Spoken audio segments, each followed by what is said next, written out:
Olá, bem-vindos ao Innovation for the Future Game World Builder Interview. Hoje com o Miguel Almeida, da Copérnico. Miguel, grato por teres aceito aqui o convite para conversarmos os dois sobre este fascinante projeto que tu tens estado envolvido. Ora, essa é sempre um prazer. Se calhar o ponto de partida é o que é Copérnico, nas tuas palavras, não é? O Copérnico é uma série de coisas, aquilo que nós gostaríamos que fosse, aquilo que os membros queriam que fosse e aquilo que conseguimos realizar dessa confluência de ideias e de coisas.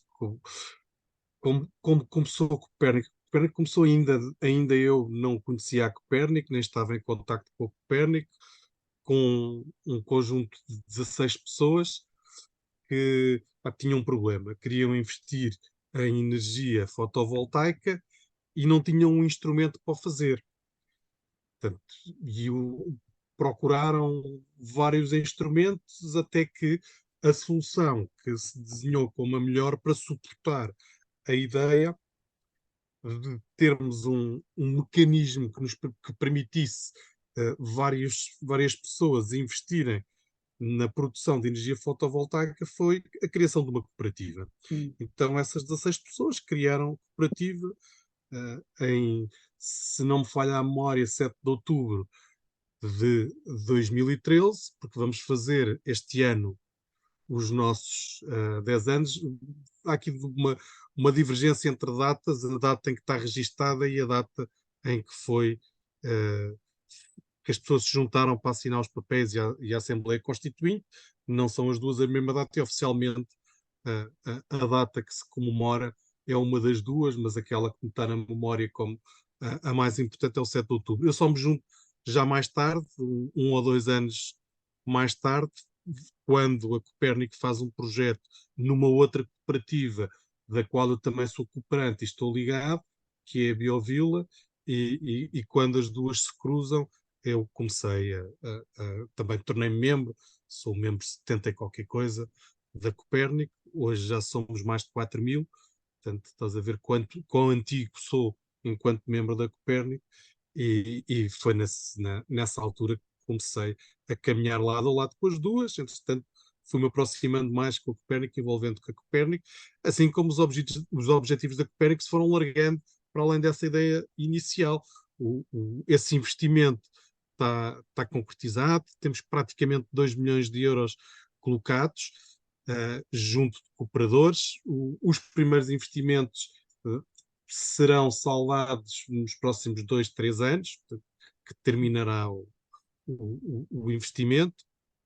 Decorreram já os 12 anos, terão decorrido os 12 anos sobre o mesmo, e não sei, posso dizer muita coisa sobre o crescimento, como é que crescemos e se foi fácil, se foi difícil, onde é que foi fácil, onde é que foi difícil, e como é que evoluímos ao longo destes anos para aquilo que somos hoje e para aquilo que gostaríamos de ser no futuro, ou que gostaríamos de ser hoje e que ainda não somos. Como é que tu sistematizas a Copérnico hoje? Portanto, para alguém que está a ouvir pela primeira vez o que é Copérnico, como é que tu sistematizas a Copérnico hoje? É uma cooperativa de produção de energia fotovoltaica. Não, por imposições do mercado, tivemos de separar os negócios da produção da comercialização. Portanto, Okay. a legislação comunitária não permite que estejam na mesma entidade jurídica, portanto, a Copérnico criou uma unipessoal, detida a 100% pela cooperativa, onde está o negócio de produção, e mantém na cooperativa o negócio da comercialização. Até a Copérnico CRL, a cooperativa, é um comercializador que detém uma empresa para os ativos de produção. Okay. Portanto, se eu tiver interesse em ter fornecimento de energia fotovoltaica, portanto, enquanto cliente, eu contacto a Copérnico e ela vai-me tratar, vai-me ajudar a desenhar o que é necessário ser desenhado para eu poder estar a ser um produtor de energia e a consumir energia desta natureza. Mais ou menos. Então, Aí é uma ajuda aqui a explicação mais, clarificar. Ajuda a é uma clarificar. explicação mais completa. A energia toda que nós consumimos é a que está, são os eletrões que estão a ser transportados na rede. os proprietários das centrais que estão em mercado podem atribuir as garantias de origem dessa produção aos seus clientes ou a clientes de outros comercializadores. A Uhum. energia que a Copérnico produz tem duas tipologias, que a participada da Copérnico produz, temos duas tipologias. Umas unidades de pequena produção, que são unidades que vendem energia a um preço subvencionado ao Estado, à SU Eletricidade, em nome do Estado português. Portanto, quem compra é a SU Eletricidade, mas representando o Estado português, portanto, paga energia esse valor subvencionado. Note-se que estes contratos terminaram há 4 ou 5 anos e que nessa altura o valor que pagavam, estamos a falar dos últimos, foram a 105 euros por megawatt, eram valores bastante acima do preço de mercado. Hoje estão muito próximo do preço de mercado e nos últimos 2 anos estiveram muito abaixo. O Estado encaixou muitos milhões de euros com essa energia teoricamente subvencionada. Essa energia, as garantias de origem, e quem pode dizer que consumiu essa energia é quem adquirir as garantias de origem, um género de certificado que existe sobre essa energia, nos leilões que a SU Eletricidade, em representação do Estado, faz regularmente. No caso da Copérnico, tivemos em janeiro deste ano, separar quem quer energia verde e quem não quer de energia verde, por uma razão de custo. O custo destas garantias de origem tornou-se de tal maneira elevado que entendemos que, para ser competitivos, não o iríamos fornecer, como até então, como até 31 de dezembro, a todos os nossos clientes, porque isso tornar-nos-ia demasiado caros em termos comparativos com os restantes operadores do mercado. Portanto, é uma opção que cada cliente tem se quer pagar o custo das garantias de origem ou não. Portanto, tem esse acréscimo de custo a quem quer energia de fontes verdes. Gostaríamos muito de alterar isto no futuro. Vamos ver se há condições de mercado para o fazer sem que percamos a competitividade face aos outros operadores. Ok.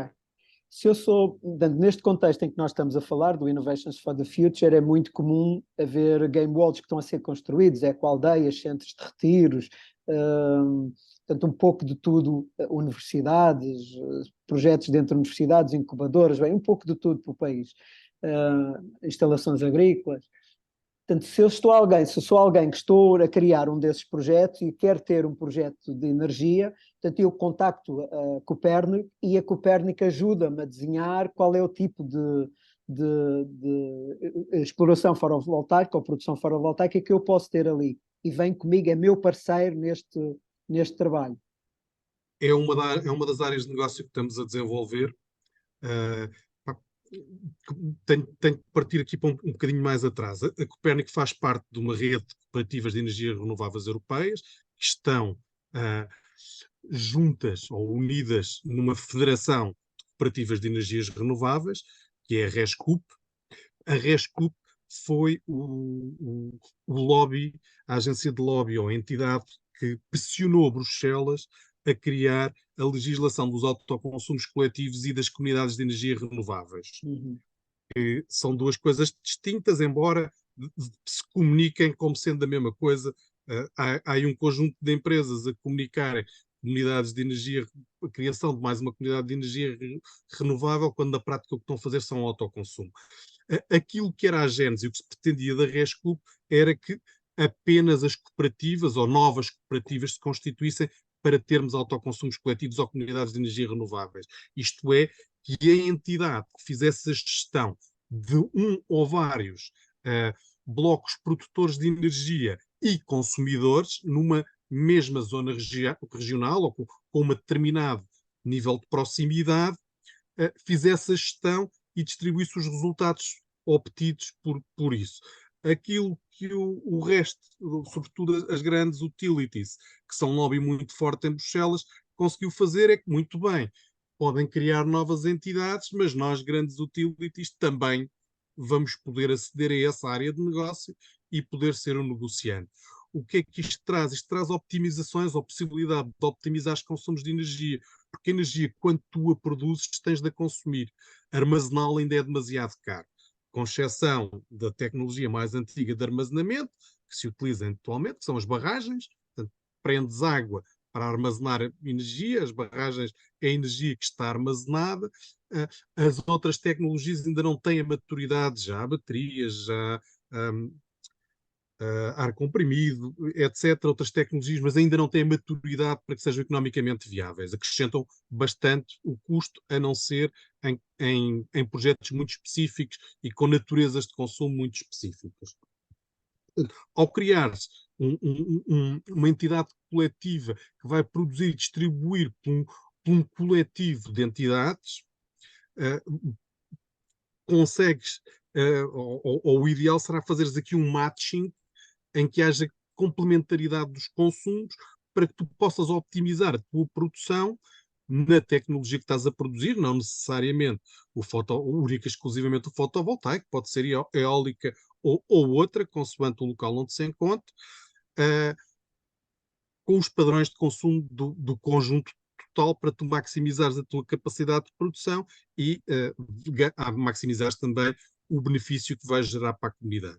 Hoje, tecnologicamente, já é possível criar modelos mais ou menos complexos de distribuição desta energia.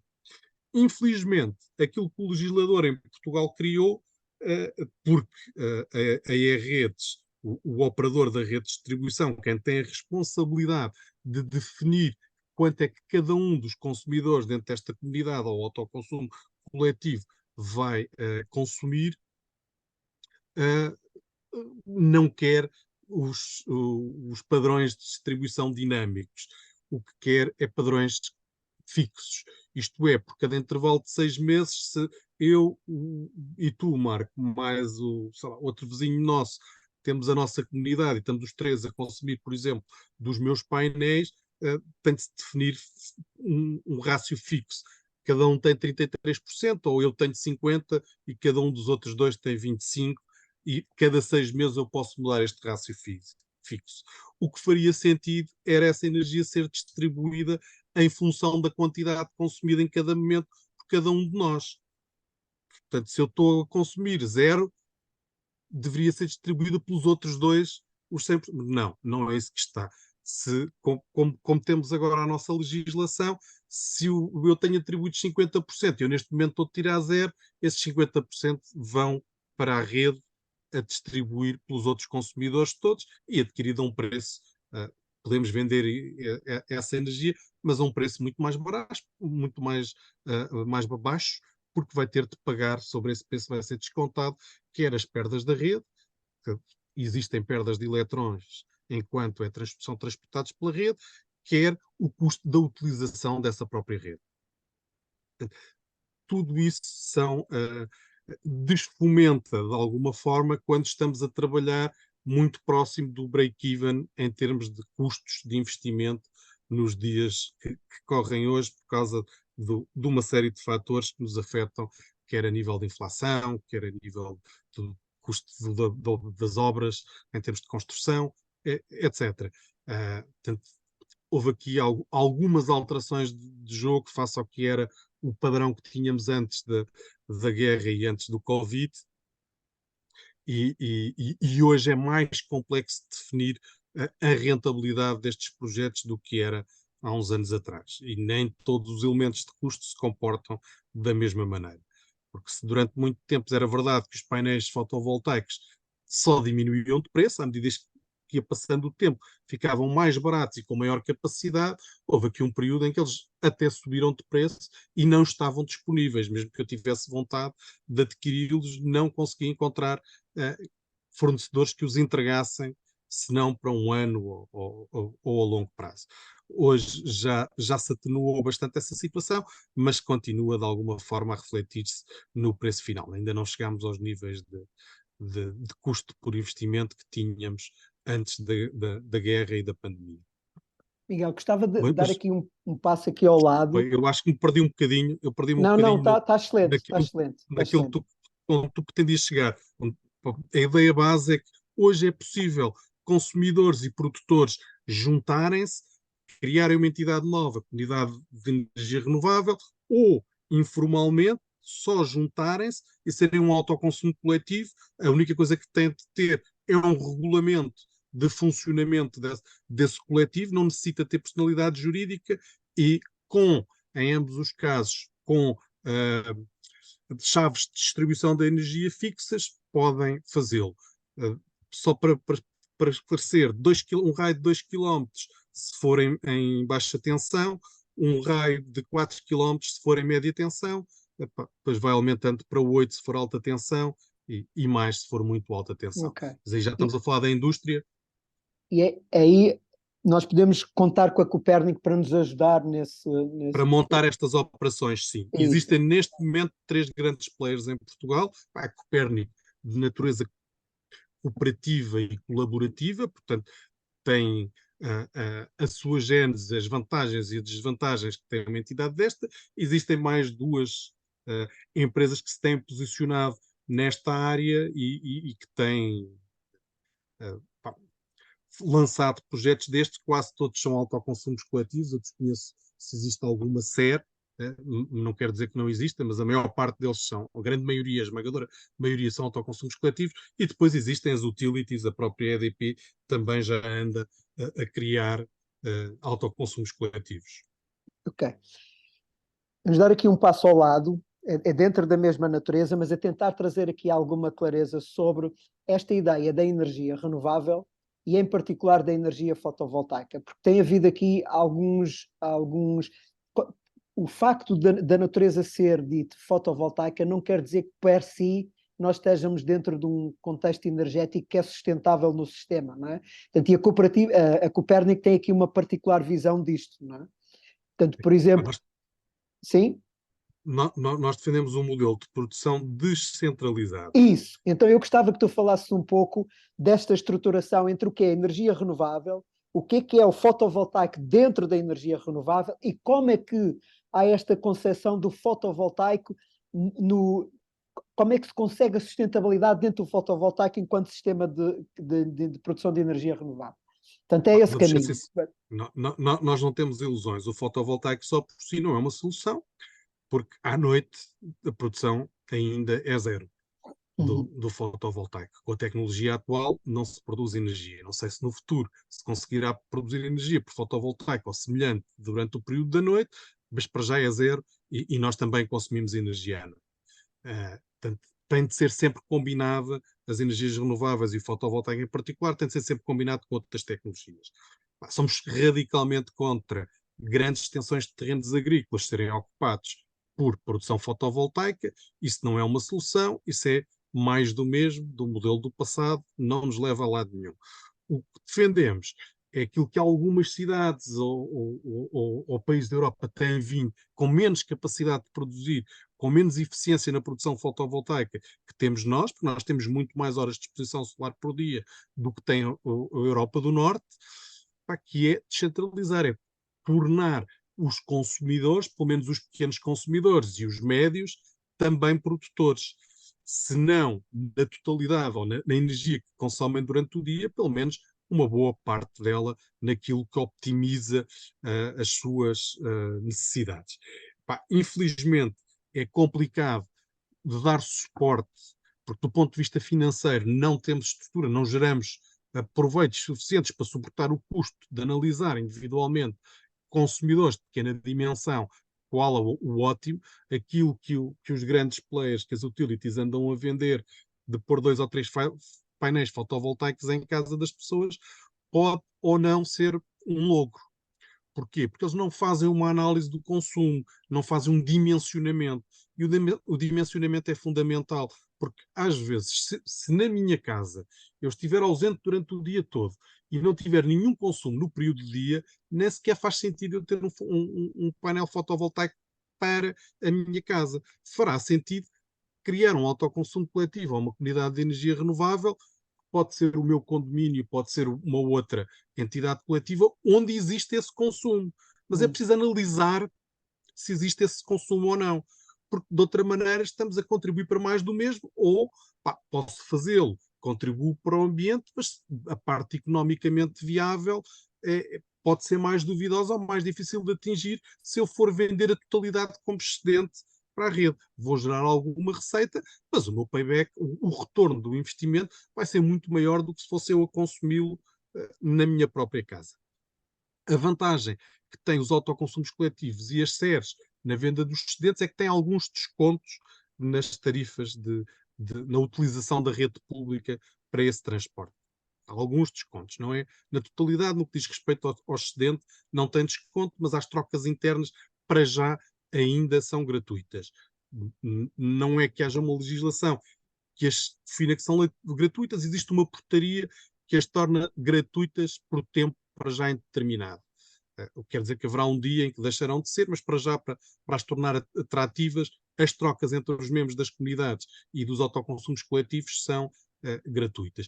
E essa é a grande vantagem, é o modelo que nós defendemos e aquilo que temos estado a trabalhar e a desenvolver. Agora, para que consigamos economicamente prestar este apoio, os projetos têm de ter alguma dimensão, porque senão, ou os tornamos muito caros, porque aquilo que temos de cobrar para cobrir os nossos custos é elevado.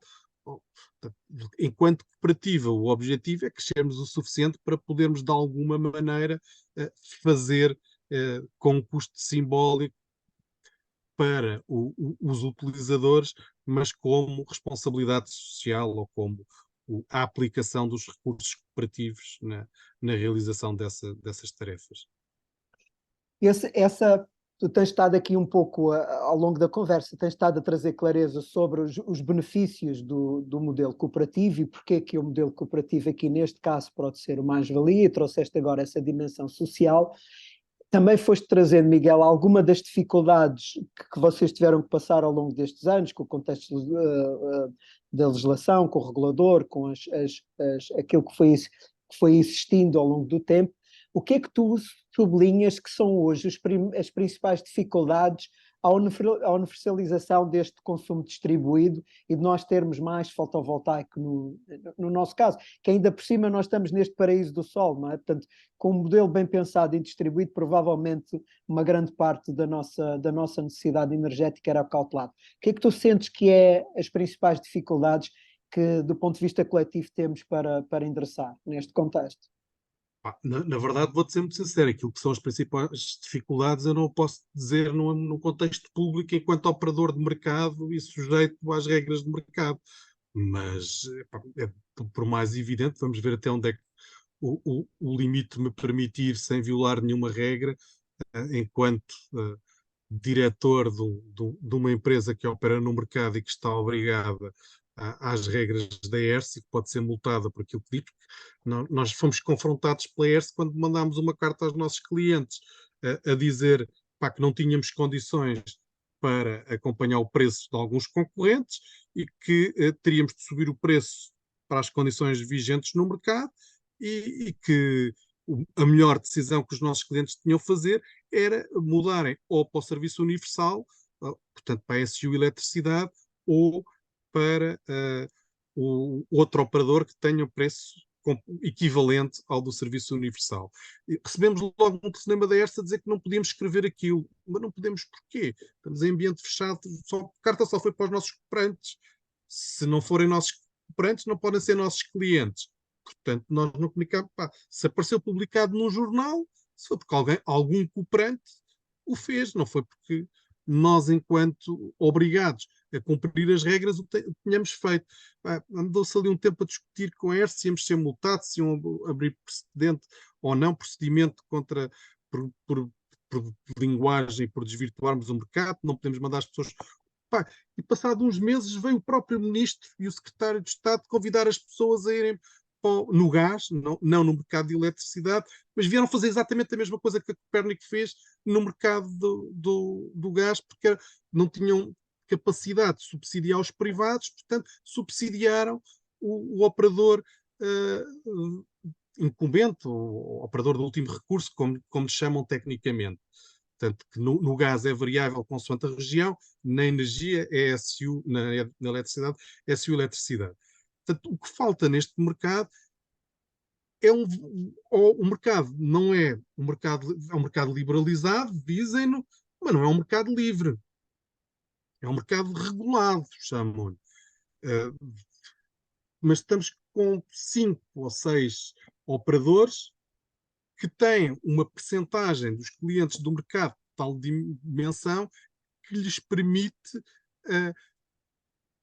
operar no mercado de uma forma diferente dos mais pequenos, porque têm capacidade financeira para o fazer, enquanto os mais pequenos não têm. Criaram-se algumas regras que facilitam a operação dos mais pequenos, mas a constante mudança de regulamentação. O consumidor comum não tem consciência de quanto é que custou a cada um dos operadores. A EDP não faz muita diferença, mas a um operador como nós, que tínhamos na altura perto de 1000 clientes, um mês muda-se o IVA é nos primeiros 100 kW dos clientes que têm os olhos azuis mais a carteira encarnada, é de 6%. Nos restantes é de 23%. E para os outros, a gente tem de ver quem é que tem os olhos azuis e carteira encarnada.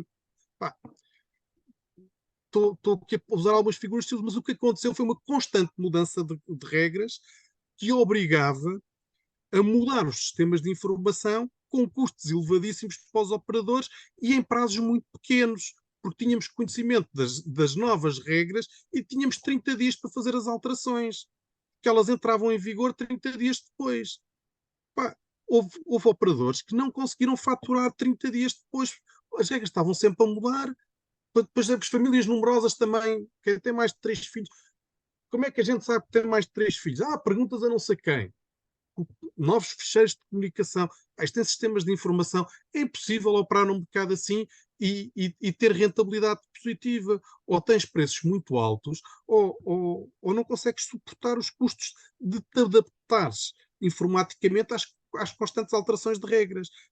Dizer que os preços estavam malucos. O preço da energia chegou a fazer em agosto do ano passado, com um mecanismo, a energia chegou a custar 600 e tal euros, mais 300 euros de mecanismo por megawatt. Neste momento, quer dizer praticamente 1 euro por kilowatt, mil euros por megawatt é 1 euro por kilowatt. Neste momento, o kilowatt está a custar 10 cêntimos. Tiveram 100 vezes superiores ao que está hoje. Isto obrigou uma série de coisas entre os pequenos comercializadores que têm de prestar garantias, porque depois estamos num mercado que é regulado e não sei o quê, mas os operadores REN e E-redes, ao contrário de quem está em qualquer empresa comercial ou qualquer entidade que está no mercado, que tem risco de contraparte, tem de avaliar as contrapartes, eles não avaliam as contrapartes, cada um dos operadores tem de obedecer umas regras e há uma terceira entidade, o regulador e o fiscalizador, portanto a ERSE e a ENSE, que têm de fazer com que os operadores de mercado cumpram as regras. Mas os senhores da REN e da E-redes têm muito pouco risco, porque os operadores de mercado têm de dar garantias bancárias equivalentes a 3 meses de consumo dos seus clientes adiantadamente. E na prática só vão receber dos seus clientes pelo menos a 30 dias, no caso das empresas, a 15 no caso dos particulares, depois de emitida a fatura, caso estes paguem. Agora, como só recebemos a informação para emitir a fatura 30 dias depois dos consumos, na prática estamos a receber entre 60 a 90 dias. Portanto, temos de ter 2 vezes o dinheiro do consumo dos nossos clientes todos. Por um lado, para prestar garantias aos operadores da rede de transporte e distribuição, por outro lado, para pagar a energia que os nossos clientes vão consumir. Portanto, na prática, é um mercado muito pouco apetecível, não é? Estamos cá porque queremos efetivamente mudar o mundo e mudar o paradigma, e a única maneira de fazeres é tens de lutar com as armas que tens, e a principal arma que temos é o facto de sermos uma cooperativa, podemos ser transparentes e claros naquilo que a lei nos permite dizer, não, pelos vistos parece há alguma censura, não podemos dizer tudo aquilo que pensamos, só podemos dizer alguma coisa, mesmo que seja aos nossos acionistas.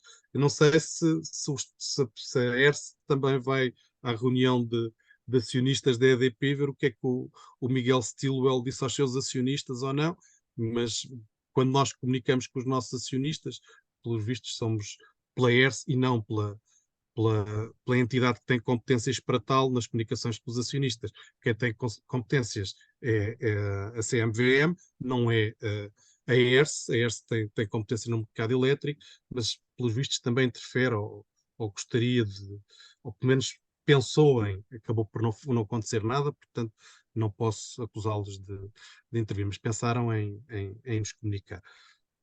Portanto, o que eu estou a escutar, Miguel, é que não é uma questão tecnológica, tem mais a ver com uma questão das regras do mercado e de como funcionamento no mercado e daquilo que está desenhado para funcionar. Portanto, estou a ler que há uma dificuldade em poder escalar este modelo de natureza distribuída no nosso mercado, não é? E, portanto, aqui a ideia é persistir e ir aumentando esta base bottom-up, não é? Quanto mais projetos, mais gente tiver a operar dentro deste contexto, maior será o poder, neste caso, da cooperativa e da Copérnico, para poder também mudar e poder influenciar É, o é, sistema numa direção. é exatamente isso, Marco. A alteração de paradigma é isso mesmo. Por exemplo, posso dar o exemplo aqui da Som Energia em Espanha. A nossa congênere espanhola, que tem mais 2 ou 3 anos de vida do que nós, epá, mas que não sei, mas umas 1000 vezes maior que nós hoje. Pá, nós estamos com 4.000 membros e demoramos 10 anos para chegar aos 4.000 membros. Pá, eles demoraram 2 ou 3 para chegar aos 4.000 membros. Hoje devem ter 200.000, não sei. Aqui há uns anos, com o crescimento do Podemos e dos Cidadãos. Estamos a falar de dois movimentos de cidadãos, um de esquerda, outro de centro-direita, que pá, as pessoas estavam cansadas dos políticos que queriam participar mais ativamente. Isto permitiu-lhes um crescimento exponencial e não só enquanto comercializador de eletricidade, enquanto promotor de projetos de produção até de alguma dimensão, portanto, via investimento dos seus cooperadores, mas, sobretudo, via a participação ativa. Conseguiram arranjar pessoas para desenvolver a cooperativa, para haver ativismo. É verdade que nós não somos catalães, é verdade que nós não temos um holandês com 1,95 m a botar discurso na Praça Catalunha e a dizer que temos de mudar o mundo deste caminho. Só o facto de ser estrangeiro, tal como teria aqui impacto positivo, teve um impacto positivo que lá tinha, e era um indivíduo grande e que projetava bem a voz. Mas pá, o que me dizia um colega, pá, foi um conjunto de fatores e mais um personagem que teve um discurso e que teve um papel numa fase da cooperativa fundamental para dar credibilidade à ideia. Nós, com os investimentos, pá, como eu dizia há pouco, isto não começou tudo muito rapidamente e muito bem nos primeiros anos. Para conseguir pagar, porque nós tivemos um financiamento da Rescup, ou de 4 membros da Rescup financiaram a Copérnica em 200.000 euros para investir em produção fotovoltaica. E começámos a criar os primeiros pequenos projetos. E para pagar estes senhores, era suposto pagarmos em 2 anos. Não conseguimos pagar em 2 anos.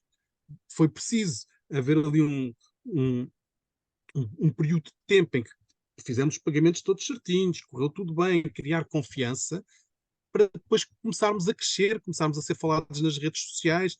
Hoje, a seguir à EDP e à Algalp, provavelmente a Copérnico é dos comercializadores mais falados nas notícias. Não sei se a Endesa e a Iberdrola são faladas tantas vezes como é a Copérnico, pelo menos por boas causas. Por más, acredito que sejam faladas mais vezes. Portanto, há um conjunto de coisas, mas isto é muito difícil depois de manter o crescimento. Nós, este ano, já mais que triplicámos o número de clientes. Pá, começámos o ano com 600 clientes, vamos com 3.100, 3.100, 3.200, mas só crescemos aqui para uma ou duas pessoas. Portanto, estamos à beira dos. Não conseguimos contratar e formar pessoas ao mesmo ritmo que necessitamos. E depois também não temos a certeza se o crescimento que temos é conjuntural ou estrutural. porque eu tenho medo de estar a contratar pessoas e para o ano vem outra crise, como a Active. O ano passado eu tenho de mandar os clientes todos embora como fizemos há 2 anos e vamos fazê-lo se as condições de mercado levarem a que seja uma má escolha para os nossos clientes, nós vamos recomendar aos nossos clientes a mudarem de comercializador. Portanto, não deixaremos de fazê-lo como já o fizemos no passado. Não é porque contratamos pessoas, ou se for preciso tomar outras medidas, serão tomadas outras medidas para dar o equilíbrio da organização. É verdade que hoje estamos menos vulneráveis porque diversificamos bastante nos serviços. Um, levas-me para um lado que é o Otto Schammer da teoria U, diz que o futuro é energia solar e é a captação da energia, o uso de energia a partir da energia solar. E ele põe em cima da mesa que para ele isto precisava de uma aceleração. Portanto, nós estamos a ir devagar demais. Para termos verdadeiro impacto nas dimensões inerentes ao consumo de energia e à optimização do consumo de energia, estamos a ir devagar.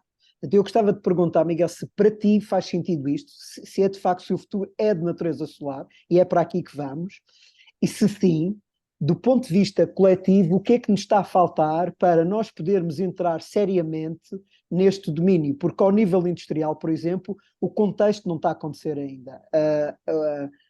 E eu não sei se, no meu caso, confesso a ignorância, eu não sei se é uma questão tecnológica ou se é uma questão de pressões políticas ou de lobbies, por exemplo, da energia inerente ao petróleo e ao contexto que ainda está dentro do petróleo. E não quer dizer que seja por uma coisa negativa, mas porque existem investimentos feitos, existe uma quantidade de coisas e que possa levar tempo a descontinuar. Portanto, o Otto diz que o caminho é este. Para ele o caminho é este e que devia estar a ser acelerado esse caminho. E aquilo que nós vemos na prática não é uma aceleração. Como é que tu lês a partir do sítio onde tu estás?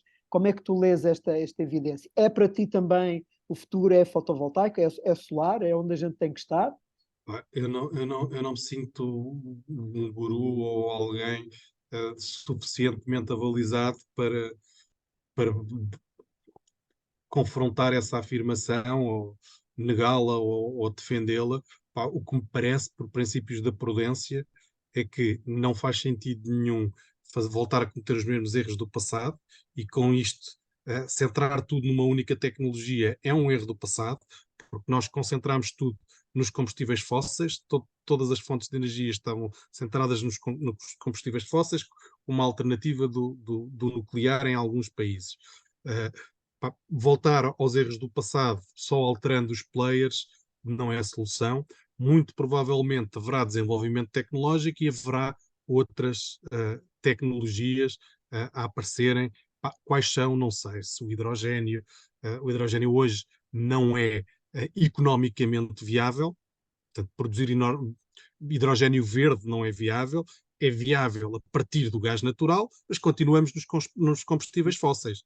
Portanto, não é a solução que pretendemos. Tem de evoluir tecnologicamente a separação dos átomos de hidrogênio e de oxigênio a partir da água para podermos ter, estamos a falar de termos de custo, em termos de engenharia, quando andava na faculdade tinha um professor que era engenheiro que nos dizia assim, vocês são os gajos, eu sou economista, vocês são os gajos que estragam tudo. Para nós engenheiros tudo é possível. Depois vêm vocês, isso não tem viabilidade económica, isso não tem viabilidade económica. A viabilidade económica é que trava as coisas. E é um bocadinho o que se passa na evolução tecnológica.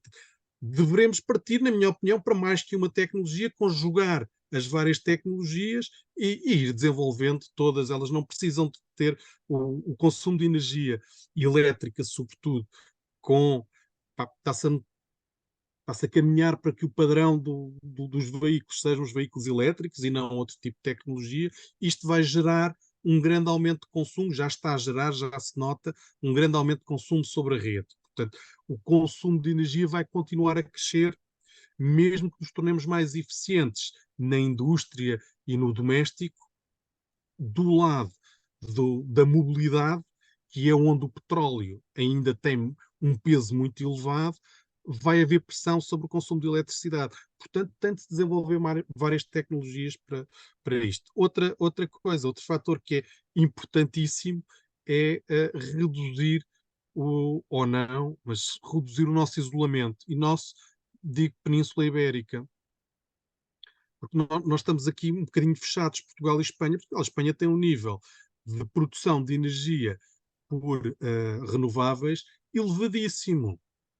Elevadíssimo. A energia nos dias em que sopra vento em condições significativas já tem um custo perto do zero na Península Ibérica. Se há vento e sol ao mesmo tempo, estamos a falar de os preços da energia tendem para zero, porque a oferta é maior que a procura, porque não há por onde escoá-la. Não conseguimos a ligação a Marrocos é ínfima, e a ligação à França é muito pequena face à capacidade instalada em Portugal e em Espanha. Portanto, uh, isto é um fator de constrangedor ao crescimento e ao investimento. Pá, parece-me absurdo este concurso de 7 giga de eólica sobre o mar. Pá, nem vou discutir a questão das eólicas sobre o mar em zona de pesca, porque não estou habilitado, mas 7 gigas é o consumo de pico de Portugal. Portanto, aquilo representa aquilo que nós estamos a consumir nos momentos mais altos. Conseguimos chegar, quanto muito, nos meses de verão aos 8, pá, por causa dos ar-condicionados e da indústria a trabalhar em pleno. Pá, mas não vamos além disso. Aquilo que querem concessionar é tanto como nós consumimos, é a capacidade de produção em pico. Parece-me demasiado, não havendo ligação à França para explorar essa energia, porque a energia não se armazena, vai fora. Portanto, está-se a fazer investimentos para. A tendência de preço de longo prazo é baixar, portanto, temos de ter cuidado quando fazemos baixar e bastante. Eu diria que a 10 anos é de estarmos nos 30 euros megawatt, quando hoje andaremos em média nos 80. Vamos um bocadinho mais acima, um bocadinho mais abaixo, depende de se choveu, se é um ano de chuva ou um ano seco, se está vento ou se não está, mas é por aí que temos, pá, e começamos a inverter a curva, aquilo que nós vulgarmente no mercado de eletricidade chamamos Big to Pat. O que é o Big to Pat? É quando o normal seria ter uma curva de preço assim, que durante o dia o preço era mais alto do que durante a noite. E era o que acontecia até há uns anos. Já estamos a ter a curva ao contrário. Os preços são mais baixos durante o dia, sobretudo porque Espanha já tem o nível de penetração de solar que permite baixar o preço. E como nós vivemos num mercado marginalista, isto é, todos os produtores metem as quantidades que vão produzir para cada hora e o preço a que estão disponíveis para vender, assim como colocam na bolsa ou no mercado estruturado os consumidores, as comercializadoras, as empresas que vendem energia aos clientes finais. E depois encontram-se as quantidades e os preços e todos são servidos ao preço mais alto. Quando há muito mais energia produzida do que aquelas quantidades que são procuradas, esse preço é zero. Ou porque os senhores do gás, do nuclear, etc., não podem parar de produzir. Porque é-lhes mais caro parar a central do que deitar fora essa energia ou vendê-la a um custo zero. Por isso, mandam energia cá para baixo. Com o eólico e o solar, o custo adicional da produção é zero. Aquilo é a amortização do investimento inicial e nada mais. Portanto, não tem um custo marginal. Peço desculpa estar a entrar já muito técnico em termos de matemática financeira, mas o custo adicional por produzir mais é zero. Portanto, produzir ou não produzir custa-lhes a mesma coisa. Então, eles têm de pagar um X por dia só por estarem montados, não é por produzirem mais ou por produzirem menos, que isso vai variar. E isso acontece o mesmo praticamente no fotovoltaico. Portanto, esse paradigma tem de ser equilibrado, não é injetar milhares de capacidade de produção de gigawatts, como se está a fazer agora, que vai resolver o problema. O que vai resolver o problema é fazer um balanceamento entre as tecnologias, apostar em sistemas descentralizados, fomentarmos que sejam os consumidores ou a produção seja próximo de onde se está a consumir. As comunidades de energia renovável são muitíssimo interessantes para parques industriais e para zonas de concentração de indústria. Era onde elas deveriam estar.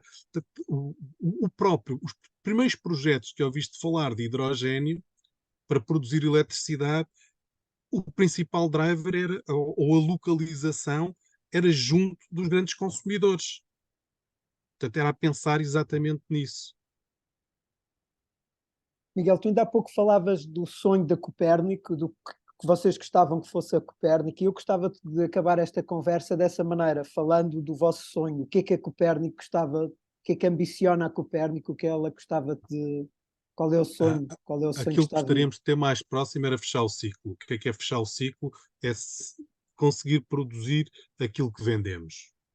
Sermos a nossa empresa de produção, ser dona dos ativos de produção que geram energia suficiente e necessária. O que é que isto nos permite? Isto permite-nos ser independentes em termos de preço. Permite-nos, no nosso modelo de baixas margens de lucro, portanto, de cobertura de custos e pouco mais, que é uma cooperativa, transferir aquilo que são as margens dos produtores e dos comercializadores para o cliente final. Portanto, esse é o sonho. Mas depois tudo o resto é adornos neste sonho, que é que não ter de recorrer à dívida bancária para financiar isto, serem os meus consumidores a financiarem isto, a financiarem estes ativos de produção, portanto, ser tudo feito dentro do ciclo, crescermos, criando consciência nas pessoas que o modelo cooperativo funciona. Aquele discurso dos senhores, desculpem entrar um bocado na política, do outro senhor da IEL, da Iniciativa Liberal, que o liberalismo é bom e funciona. O liberalismo é mau e não funciona. É uma verdade e está provado. Mas o cooperativismo é bom e funciona. E é isso, era provar isso. Portanto, o cooperativismo é que funciona porque retira margens de um lado e do outro, torna mais eficientes, permite a participação de todos os intervenientes na gestão ou na macrogestão da empresa, pelo menos na definição dos objetivos, na escolha dos projetos. Obviamente, tem de haver uma equipa técnica a preparar a informação para que qualquer um esteja habilitado a decidir. Mas é isso que eu gostava de mudar, de haver mais participação das pessoas, mas participação construtiva e civilizada, não participação com interesse pessoal e individual, mas com uma visão mais coletiva. E era isso que eu Vou-te pedir, gostava. E Miguel, depois permitisse, desculpa, Marco, só para terminar, depois permitisse que o modelo de Copérnico seja aplicado a outras áreas da vida, às cooperativas de ensino, que já foram maiores, às cooperativas de habitação, por aí fora, e que crescêssemos não individualistas, mas coletivistas e donos dos ativos que utilizamos. surgiu-me aqui quando tu estavas a falar, porque nós fomos falando dos diferentes componentes que compõem este mercado e esta dinâmica inerente à energia e as diferentes dificuldades e oportunidades que estão presentes. E eu gostava de perguntar, portanto, tu tens acompanhado imensos projetos, vocês têm realizado ao longo destes anos imensos projetos. Eu não diria que era o mais simbólico ou isto, mas um projeto que a ti tenha trazido algo e que tu tenhas gostado de o fazer, que traga também o símbolo e que ilustre bem o que é esta ideia da Copérnica funcionar numa comunidade de energia distribuída, descentralizada. Tens aí assim algum que tenha ficado no teu coração de presente? Marco, na verdade são todas coisas muito novas, tirando, desculpa, a particularização, o prédio da Catarina, porque é assim que nós, é um condomínio em Oeiras, que foi o primeiro que nós fizemos com piloto, é o único que viu a luz do dia, é um autoconsumo coletivo. O outro projeto que nós apenas apoiámos, não fomos, talvez tínhamos tido um contributo de catalisação, de dar força, mas foi feito endogenamente pelos próprios condóminos e dentro do condomínio já existia quando nós entramos no projeto e que teve muita projeção na televisão, num condomínio na Alta de Lisboa de 4 edifícios e que tem já uma dimensão de 300 e qualquer coisa membros por acaso o principal dinamizador é membro da Copérnico, não sei se por acaso, depois de ter o que é que veio primeiro, se o ovo ou a galinha, desconheço qual dos dois, mas é alguém com quem temos falado muito e temos apoiado e nos tem apoiado. pela experiência que naquele projeto fez. Pá, depois há outros que estão ainda em fase uns de ideia, outros de começar a avançar. Já houve reuniões, já houve inclusive um chumbo teórico do Tribunal de Contas, porque entende que uma junta de freguesia não deve ser cooperadora numa cooperativa, numa Regiscup, perdão, numa cooperativa sim, mas numa Regiscup não. Ou é uma autarquia ou um órgão de governo central, a junta de freguesia não deve ser. Pá, portanto, andamos nestas guerras e nesta construção de experiência porque estamos num campo de inovação. Isto é inovação social, como tu sabes, é feita de avanços e de recuos. Às vezes levamos estreia, outras vezes temos grandes sucessos, e é isso que nos dá a luta, é que nos leva para a frente, são os sucessos. Quando levamos estreia, aprendemos e ficamos melhores para o futuro. E tudo isso é positivo. Grato, Miguel, grato por teres feito esta conversa comigo, teres trazido e mostrado o que é este mercado da energia renovável, em particular do fotovoltaico, e como é que o modelo da Copérnico, como é que a Copérnico está a tentar fazer diferente e mostrar-se como uma inovação, não é?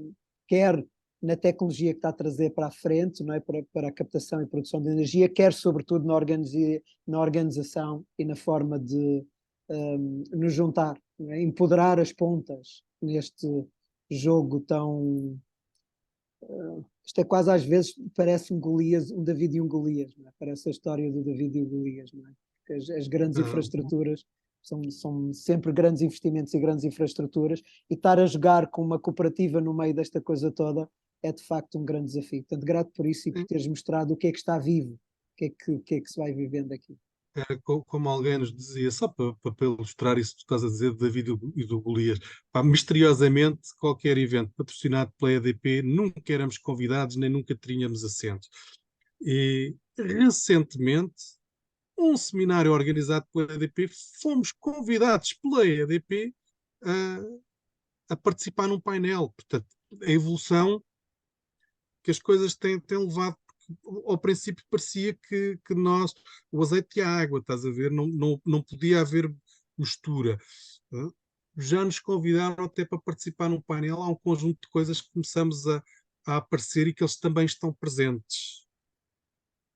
Espero que sim. Nós precisamos disso, precisamos que isso aconteça para algo melhor. Grato, Miguel. Obrigado eu por teres lembrado e por estar aqui a partilhar estas ideias. Espero que sirvam para inspirar alguém.